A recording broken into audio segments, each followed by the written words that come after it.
xafad lagu xusayo maalinta AIDS-ka adduunka oo ku beegan 1 Diseembar ayaa maanta lagu qabtay xaafadda Koosar ee magaalada Burco waxaana ka soo qayb galay mas'uuliin kala duwan iyo dadweynaha xaafadda.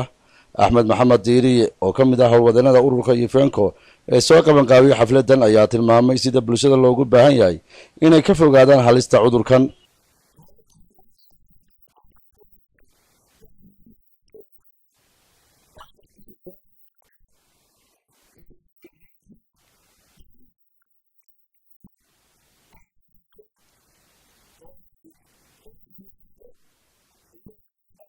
Mahdi oo ah gudoomiyaha guddiga AIDS-ka qaranka ee gobolka Togdheer ayaa sheegay in halkudhiga sanadkan yahay waan isubaaciyay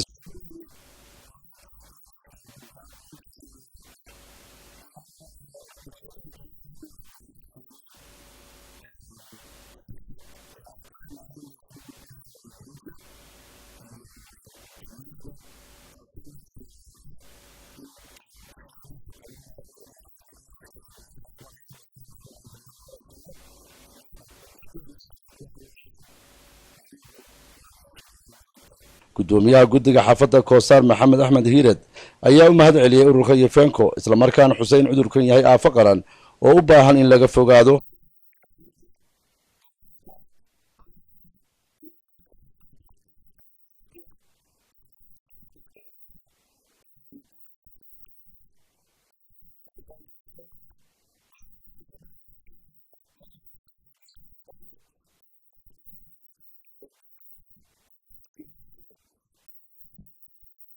sidoo kale riwaayad ka turjumaysa dhibaatada iyo aafada uu leeyahay cudurkaasi ayaa lagu soo bandhigay xaafadaasi Koosar.